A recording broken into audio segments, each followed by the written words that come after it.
अज्ञानतिमिरान्धस्य ज्ञानाञ्जनशलाकया चक्षुरुन्मीलितं येन तस्मै श्री गुरुवे नमः। अज्ञान के अंधकार में जो अंधे हो चले हैं, ऐसे उन अंधों की आंखों को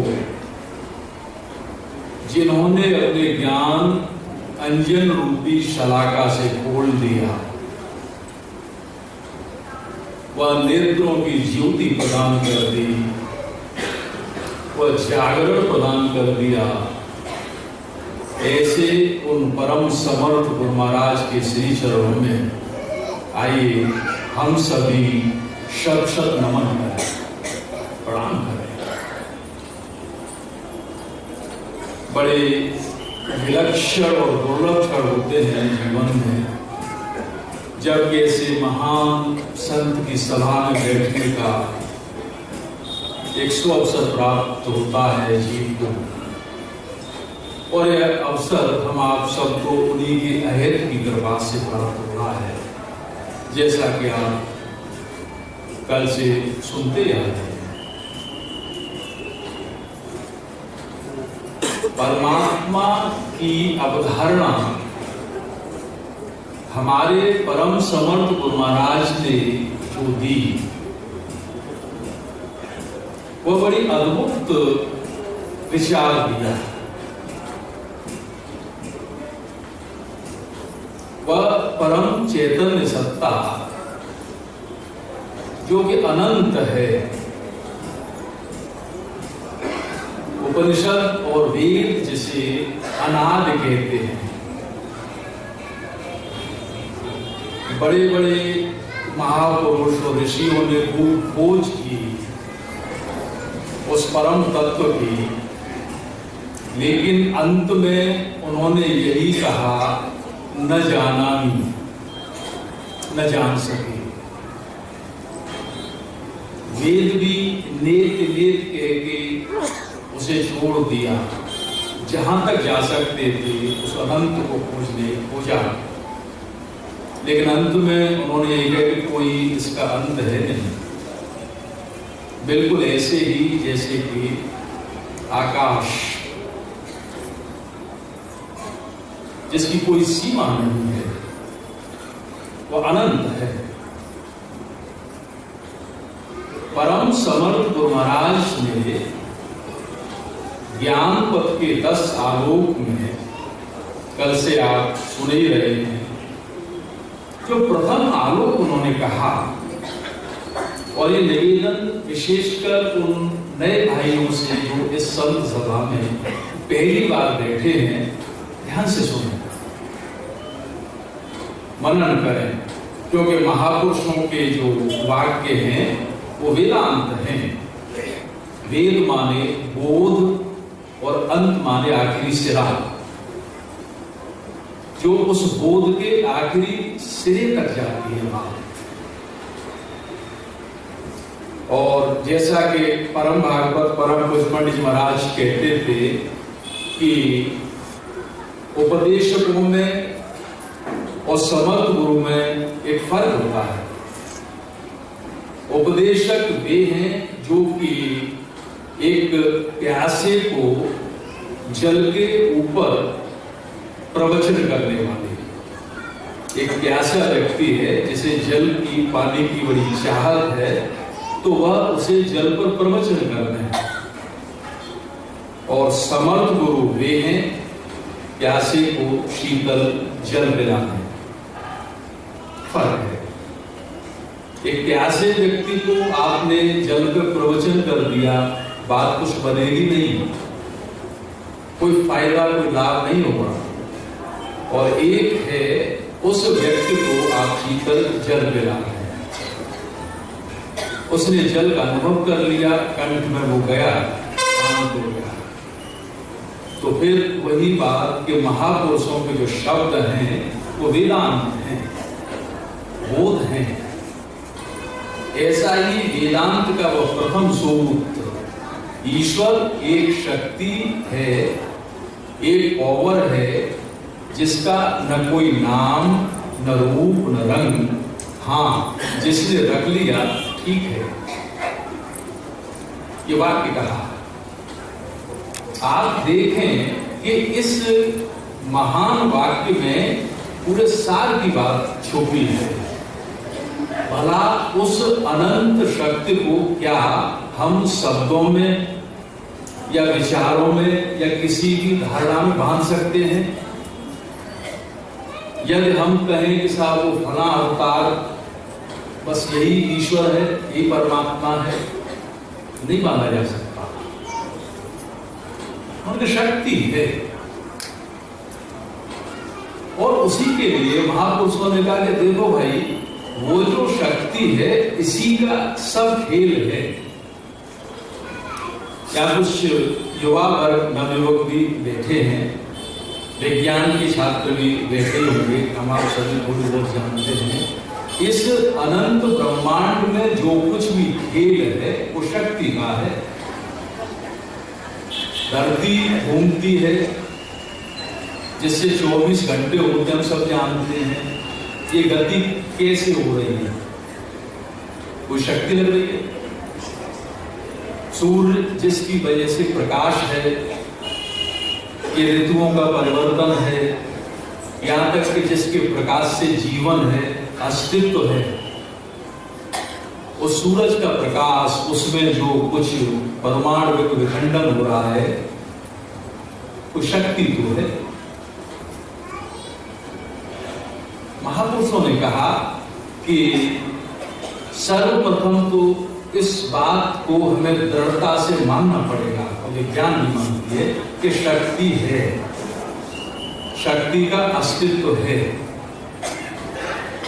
प्रश्न उठता है कि फिर उसका रूप और रंग क्या है? आप देखें, इस हॉल में ये बल्ब जल रहे हैं, सफेद हैं। अब मैं कहूं कि क्या ये जल कैसे रहे? क्या इस बल्ब में शक्ति या पावर है या कहीं और से आ रही है? आपके निश्चित तौर पर बिजली आ रही है, इसकी वजह से ये जल रहा है। दूसरा प्रश्न है कि फिर क्या ये बिजली का रंग सफेद है? मैंने उस बल्ब को उतार के लाल बल्ब लगा दिया,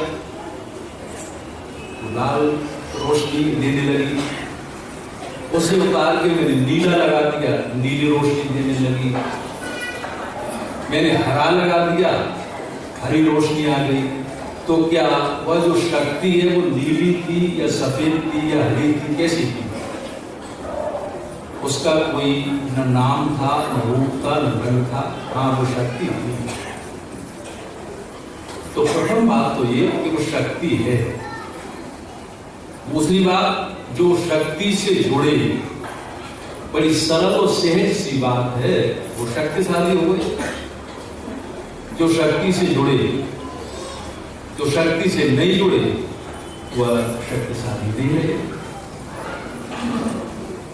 एक परम समर्थ गुरु महाराज के समय का बड़ा सुंदर सा याद आता है। सन 40 के दशक के आसपास की बात है। इलाहाबाद यूनिवर्सिटी में परम समर्थ गुरु महाराज का एक व्याख्यान आयोजित किया गया। और आप जानते हैं कि इलाहाबाद विश्वविद्यालय ऑक्सफोर्ड ऑफ द ईस्ट कहा जाता है, पूर्व का ऑक्सफोर्ड विश्वविद्यालय। Sir Ganganath Jha, vice chancellor और अन्य बड़े बड़े प्रोफेसर्स, बड़े वैज्ञानिक सभी मौजूद थे। उन्होंने गुरु महाराज साहब के उस प्रवचन को सुना बड़े ध्यान से, शक्ति पर ही बोले। इसके बाद वो अपने कक्ष में आ गए तो कुछ छात्र थे जो कि शोध कर रहे थे, पीएचडी कर रहे थे। तो उसमें से एक फिजिक्स का छात्र था। उसने कहा कि आपने ईश्वर के बारे में खूब बातें की, लेकिन मैं तो ईश्वर को नहीं मानता।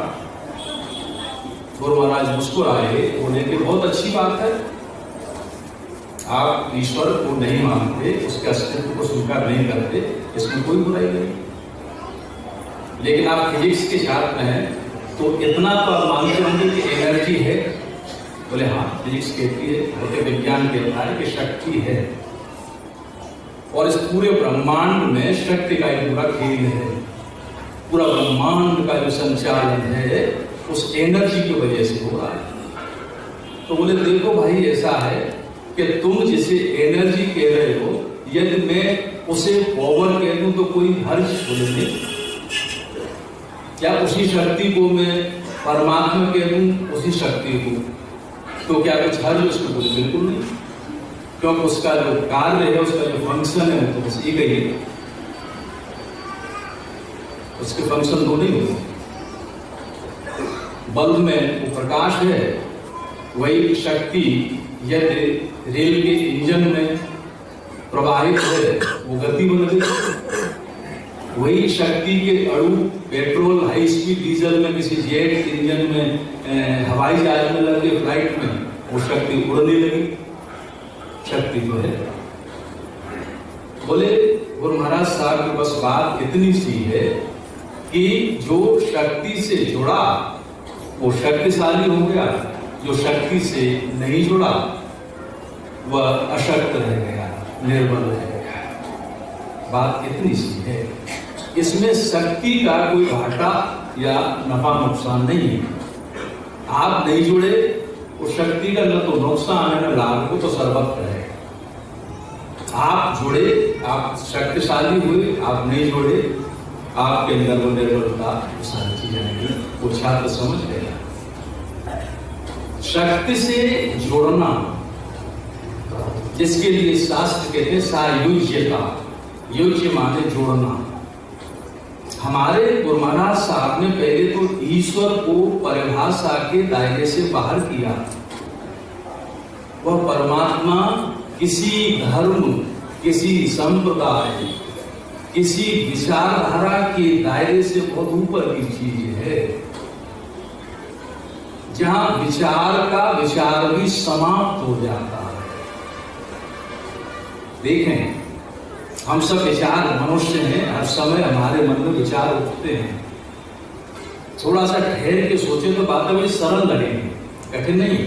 हर वक्त हम विचार करते हैं, और परमात्मा जहां विचार का भी विचार समाप्त हो जाए, जहां कुछ नहीं है, परम भागवत परम पूज्य पंडित जी महाराज कहा करते थे, जहां कुछ नहीं है वही परमात्मा है। जहां कुछ आ गया, परमात्मा अनुपस्थित, विचार उपस्थित, परमात्मा अनुपस्थित, विचार अनुपस्थित, परमात्मा उपस्थित। एक सूत्र दे दिया। हमारी जो विचारधारा इस सत्संग की यही है कि भाई वह परमात्मा जो अनंत है, जो सर्वत्र है, जो परम शक्तिवान है, उसको अनुभव कैसे किया जाए? जो विचार से तो समझ में आएगा नहीं। करते रहे प्रवचन, मैं भी घंटों बोल सकता हूँ, बड़े बड़े, मुझसे भी अच्छे बड़े बड़े प्रवचनकार हैं, बड़े बड़े संत, बड़े महापुरुष, लेकिन उन्होंने कहा कि नहीं, परमात्मा अनुभव गम्य है। जैसे कि जल प्यासे को पिलाने से ही शांति मिलेगी। परमात्मा सत्य है, परमात्मा चित है, परमात्मा आनंद है। सत्य का अर्थ है जिसका कभी अभाव है ही नहीं। जैसे कि आप इस हॉल में बैठे हैं, यहाँ भी आकाश है, और इस हॉल के बाहर आप निकलेंगे, वहां भी आकाश है, सर्वत्र है, बस छत का भेद है। आकाश यहाँ भी, आकाश बाहर भी। ऐसी परमात्मा सर्वत्र, उसे सत्य कहा, जिसका तीनों कालों में कभी अभाव नहीं। चित माने परम ज्ञान, परम चैतन्य, जिसको जानने के बाद कुछ भी जानना शेष नहीं रह जाता। परम ज्ञान, सत्य, चित और आनंद। आनंद एक परम स्थिति है जो सुख दुख से ऊपर की है। इंद्रियों को विपरीत कोई चीज लगती है, दुख, दो माने बुरा, खमाने इंद्रिय, सुख, सुमाने अच्छा, खमाने इंद्रिय। मन और इंद्रियों को चीज अच्छी लगती है, सुख, इंद्रियों को बुरी लगती, दुखी, लेकिन आनंद जो स्थिति है वह मन की निर्भरता समाप्त हो गई, परम आनंद की स्थिति है, सुख दुख है नहीं। परमात्मा सत्चित आनंद है। ऐसा परमात्मा अनुभव और ध्यान के द्वारा जाना जा सकता है, ध्यान के द्वारा। और इसकी तरफ जो संकेत किया वह भगवान कृष्ण ने श्रीमद् भगवद गीता में वो कहते हैं कि ज्योति साम तत् ज्योति तमस परमुच्यते ज्ञानम ज्ञेयम ज्ञानगम्यम हृदय सर्वस्य निश्चितम। अपने परम प्रिय शिष्य अर्जुन को समझाते हुए भगवान योगेश्वर कृष्ण कहते हैं, वो जगत गुरु, ये बात, इस बात को तो ठीक ठीक समझ ली। और वो क्या है? ज्योति सामोत्तर ज्योति, मैं ज्योतियों की भी ज्योति हूं, जो समस्त प्रकाश पुंजों को भी प्रकाशित कर रही है। चांद की चांदनी में भी प्रकाश मेरा, सूरज की रोशनी में भी वह नूर मेरा। ये जितने ग्रह नक्षत्र जितने प्रकाशित हो रहे हैं सब मेरे प्रकाश से प्रकाशित होते हैं। मैं समस्त ज्योतियों की ज्योति हूं। तमसा परमुच्यते, अंधकार से परे है मेरी सत्ता, जहां अंधकार है ही नहीं, सिर्फ और सिर्फ प्रकाश है, मैं वो हूं। और ऐसा मैं अनंत प्रकाश व शाश्वत प्रकाश जाना जा सकता हूं। भगवान खुद कहते हैं, वो कहते ज्ञानम, मैं ज्ञान हूं, ज्ञेयम, जानने योग्य हूं। ऐसा संभव नहीं है आप सब बैठे सब जान सकते हैं।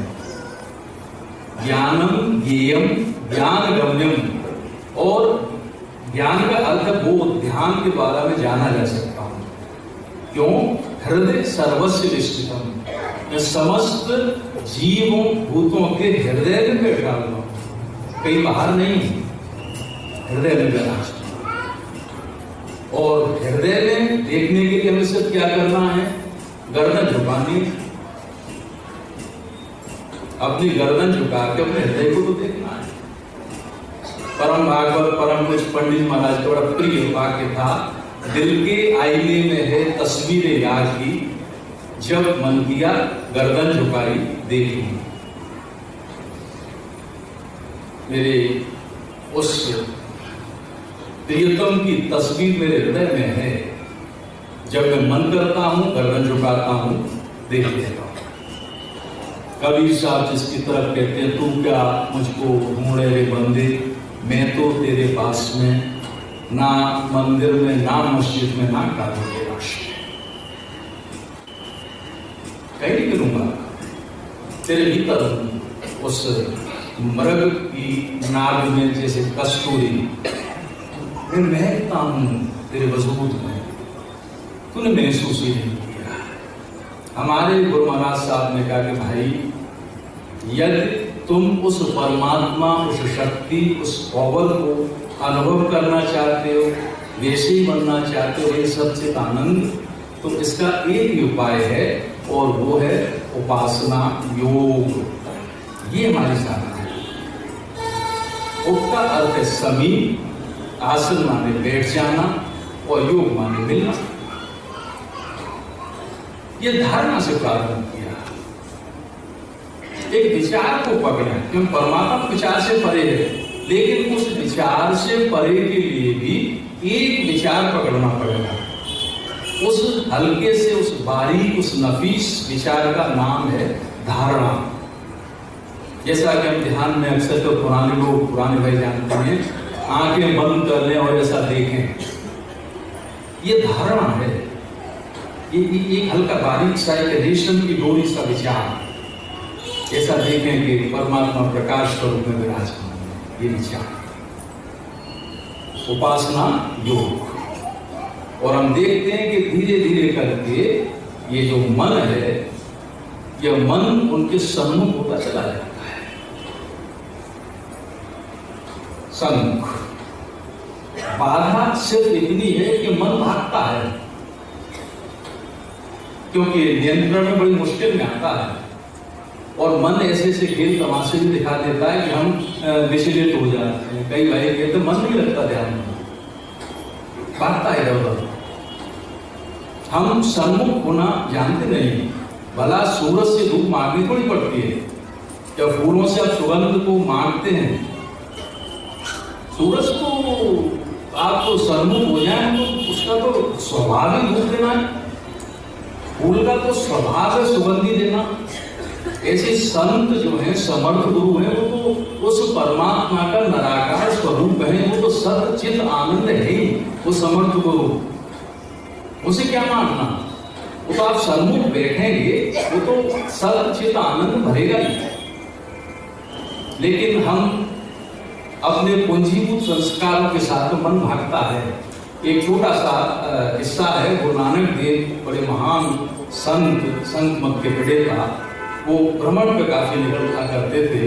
तो एक बार इराक की तरफ चले गए, वहाँ पे कुछ लोगों को खबर हुई, तो उन्होंने वहाँ के जो खलीफा था, खलीफा जो बादशाह के वादी है, कहा कि साहब हिंदुस्तान के महान फकीर आया है, महल में बुलाए गए। तो उन्होंने बोला खाते तवज्जो की, पेशकश की, सजदा किया और बड़ा सम्मान दिया। सुबह हुई, बोले कि हुजूर अब मेरा तो नमाज का वक्त हो रहा है, क्या आप मेरे साथ नमाज के लिए चलेंगे?